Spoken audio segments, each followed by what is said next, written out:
오늘은 창세기 마지막 말씀입니다. 창세기는 인간의 창조와 함께 인간의 죄로 시작해서 인간의 죽음으로 오늘 마무리를 짓고 있습니다. 특별히 오늘 본문은요, 요셉의 마지막 이야기이죠. 요셉은 형들에게 배신을 당하는 일로 말미암아서 애굽의 노예로 팔리게 되었을 뿐만 아니라 그가 억울한 감옥 생활을 해야만 했습니다. 그러나 하나님은 이 모든 과정들을 통해서 하나님의 섭리를 이루어 가셨습니다.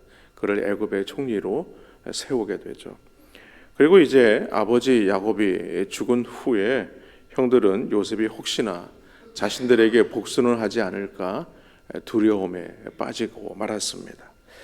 왜냐하면 그들이 요셉에게 큰 죄를 지었기 때문이죠.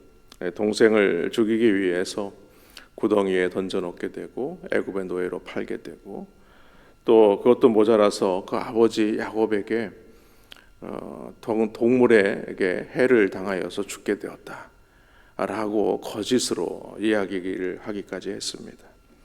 이를 통해서 오늘 본문이 우리에게 말하고 싶은 것이 있습니다. 그것은 무엇이냐면, 용서를 받아도 죄책감은요 쉽게 사라지지 않는다는 겁니다. 형들은 여전히 과거의 죄책감에 붙들려 있어서 오늘 지금 요셉을 두려워하고 있는 것이죠. 그래서 그들은 아버지 야곱이 죽은 이후에 지금 아버지의 이름을 빌려서 이렇게 말합니다. 16절 하반절에 보니까 당신의 아버지가 돌아가시기 전에 명령하여 이르시기를, 이렇게 말하죠. 그러니까 우리에게 해를 끼치지 말라고 아버지 야곱이 그렇게 명령하지 않았느냐, 그러니 우리가 잘못한 것에 대해서 우리를 용서해 달라, 이렇게 지금 말하자면은 변명을 하고 있는 겁니다. 여러분, 죄는요 이렇게 사람과의 관계를 흐트러 놓습니다. 관계를 깨트리게 만들게 되죠. 그러나 우리가 오늘 본문을 통해서 알아야 하는 것이 있습니다. 우리 예수님께서 우리를 부르시고 구원하신 그 사랑이 어디에 있느냐는 거예요. 그것은요 어떤 조건이 있기 때문이 아닙니다. 우리에게 어떠한 공의가 있어서도 아니죠. 그건 무조건적인 사랑입니다. 우리가 잘나서 용서하신 것이냐? 아니죠. 하나님의 무조건적인 사랑이죠. 은혜입니다. 요셉은 이미 형들을 다 용서를 했습니다. 그런데 오늘 형들은 그 요셉을 믿지 못했던 겁니다. 오늘 20절 말씀을 보시면 이렇게 말합니다. 당신들은 나를 해하려 하였으나 하나님은 그것을 선으로 바꾸사 오늘과 같이 많은 백성의 생명을 구원하게 하시려 하셨나니 라고 말씀하죠. 여러분, 오늘날도 마찬가지입니다. 예수님께서 이미 그 십자가에서 우리의 모든 죄를 다 사하셨음에도 불구하고 많은 성도들이 여전히 과거에 이 죄책감에 매여서 살아갈 때가 많습니다. 과연 하나님이 나를 다 용서하신 것이 맞을까? 혹시 하나는 이거는 내가 생각해도 참 내가 잘못한 것 같은데 그거는 남겨놓은 것은 아닐까? 이런 생각을 한다는 거죠. 그러나 여러분, 분명히 성경은 우리에게 말씀합니다. 요한일서 1장 9절에도 보면, 만일 우리가 우리 죄를 자백하면 그는 미쁘시고 의로우사 우리 죄를 사하시며 라고 말씀하고 있습니다.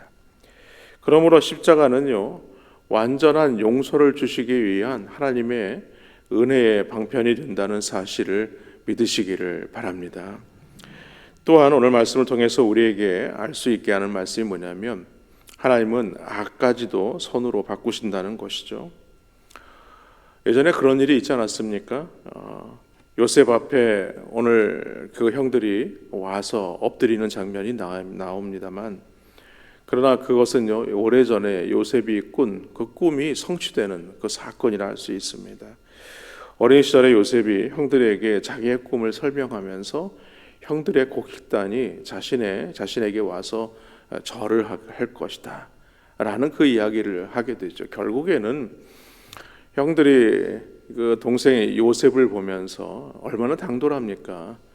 아니, 형들의 곡식단이, 형들이 자기 요셉 동생에게 와서 절을 한다라는 그 이야기를 들을 때에 많이 화가 나지 않았겠습니까?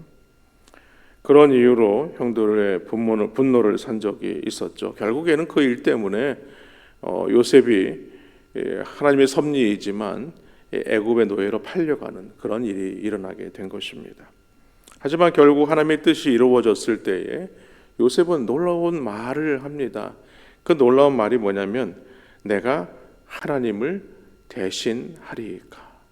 내가 하나님을 대신하리이까. 내가 대신할 수 있겠습니까? 그 얘기죠. 그러니까 심판은 누구의 영역이냐? 하나님의 영역이라는 겁니다. 요셉은 형제들에게 복수할 수 있는 힘이 있었습니다. 그러나 그렇게 하지 않겠다는 것이죠. 우리가 상처받는 사람들이 쉽게 저지르는 일이 있습니다. 그것은 자기가 재판관이 되는 것입니다. 저 사람이 나한테 이렇게 했으니 내가 저 사람을 어떻게 해야겠다. 이런 생각을 하는 거죠. 내가 억울한 일을 당했으니까 저 사람도 똑같이 당해야 돼. 라는 어떤 생각이죠. 그래서 자신이 심판관이 되는 겁니다. 그러나 요셉은 오늘 20절에서 위대한 신앙 고백을 하고 있지 않습니까? 당신들은 나를 해하려 하였으나 하나님은 그것을 선으로 바꾸셨습니다. 그러니까 형들은 악한 의도를 가지고 나에게 그러한 일들을 행하였지만 하나님은 그 악조차도 선으로 바꾸시는 분이십니다. 라고 지금 말하고 있는 겁니다. 여러분, 우리는 이해할 수 없는 그런 시간들을 지날 때가 있습니다. 이해할 수 없는 시간대라는 것은요, 우리가 힘들고 또 어려운 일이고 또 억울한 일을 당할 때도 있고요, 힘든 일을 겪을 때입니다. 요셉과 같이는 안 듣겠지만 그런 유사한 일들을 당할 수 있다는 것이죠. 억울하게 고난을 받는다는 겁니다. 웅덩이에 빠지기도 하고요, 또 애매하게 애굽의 노예로 팔려가기도 하고 억울한 옥살이도 하게 되고, 그런 어떤 이 모든 과정들이 있지만 그러나 하나님은요, 분명히 하나님의 섭리로 우리를 인도하셔서 오늘 요셉을 애굽의 총리로 세우신 것처럼 하나님께서 우리를 하나님의 축복의 통로로 우리를 인도해 가신다는 사실을 믿으시기를 바랍니다.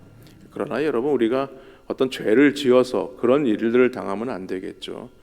그러나 하나님의 뜻대로 살아가는데도 불구하고 자꾸만 그런 일들이 우리 가운데 다가온다면 거기에는 하나님의 섭리가 있다라는 것을 믿음의 눈으로 바라보아야 하는 것입니다. 여러분, 우리의 인생도 마찬가지죠. 억울한 일을 당하고 고난을 당하고 기도마저도 응답이 늦어지게 될 때에, 그러나 하나님은 그때가 어떤 때냐? 하나님을 우리의 이 악을 선으로 바꾸어 가시는 그런 시간들이란 사실을 우리가 믿음의 눈으로 바라보아야 할 줄로 믿습니다. 로마서 8장 28절 말씀에 보면 이런 말씀이 있어요. 하나님을 사랑하는 자 곧 그의 뜻대로 부르심을 입은 자들에게는 합력하여 선을 이루느니라. 모든 것을 합력하여 선을 이룬다라고 분명히 말씀합니다. 이 얘기는 무슨 말이냐면 하나님은 우리의 눈물의 기도를 외면하지 않으시고 우리의 기도를 들으신다는 겁니다. 그리고 그 기도대로 우리를 선한 길로 인도해 주신다는 사실입니다.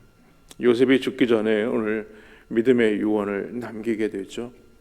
오늘 24절 말씀에 보니까 요셉이 그의 형제들에게 이르되 나는 죽을 것이나 하나님이 당신들을 돌보시고 당신들을 이 땅에서 인도하여 내사 아브라함과 이삭과 야곱에게 맹세하신 땅에 이르게 하시리라 하고라고 말씀합니다. 여기에 중요한 단어가 하나 있습니다. 그것은 바로 반드시라는 것이죠. 반드시. 이것은 하나님의 약속을 확신하는 고백입니다. 비록 지금은 애굽에 있지만 하나님께서 반드시 아브라함과 이삭과 야곱에게 약속한 땅, 그 하나님의 약속하신 가나안 땅으로 인도하실 것을 믿었다는 것이죠. 그래서 그가 유언하면서 25절에서 뭐라고 얘기를 하냐면 내 해골을 메고 올라가겠다 하라, 이렇게 말하게 되죠. 그러니까 이건 단순히 그냥 장례 요청을 하는 것이 아닙니다. 우리가 장례를 치르면서 늘 생각하는 것이 있습니다. 단순히 그냥 이 땅을 떠나는 것으로서 장례를 모든 것을 마치는 것이 아니라 우리에게도 소망을 놓치지 말아야 한다는 것이죠. 비록 내 육신이 쇠하여져서 연약해지고 또 병들고 또 결국에는 우리가 이 땅을 떠날 날이 오게 되지만 그것으로 끝이 아니라 우리의 최종 목적지는 종착지는 이곳이 아니라는 거죠. 우리는 그 종착지를 바라보고 살아가는 자들이라는 거예요. 그것이 바로 영원한 하나님의 나라입니다. 그리고 그 나라는 우리 주님이 계신 나라입니다. 그 나라에 이르기까지 그 소망을 놓치지 말라는 것입니다.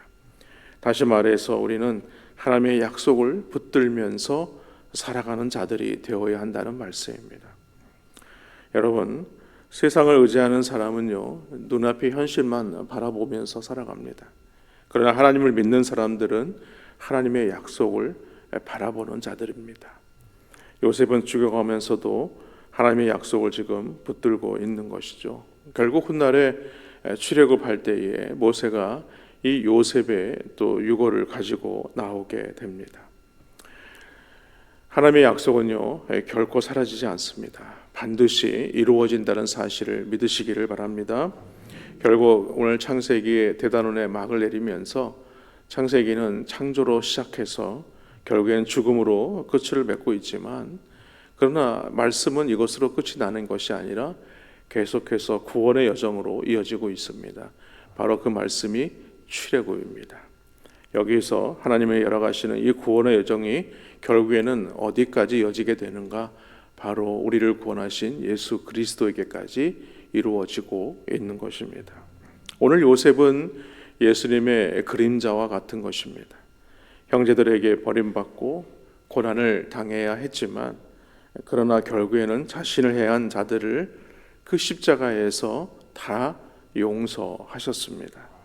예수님께서도 우리 죄 때문에 십자가에 달리셨지만 오히려 우리를 살리셨다는 것이죠. 그러므로 지금 우리가 이해가 되지 않고 그리고 어려운 일을 겪는다고 할지라도 우리가 낙심하는 것이 아니라 하나님께서 반드시 그 약속대로 이루어 가신다는 사실을 믿으셔서 오늘도 그 은혜를 놓치지 않는 우리 모든 성도님들 되시기를 주님의 이름으로 간절히 축원합니다.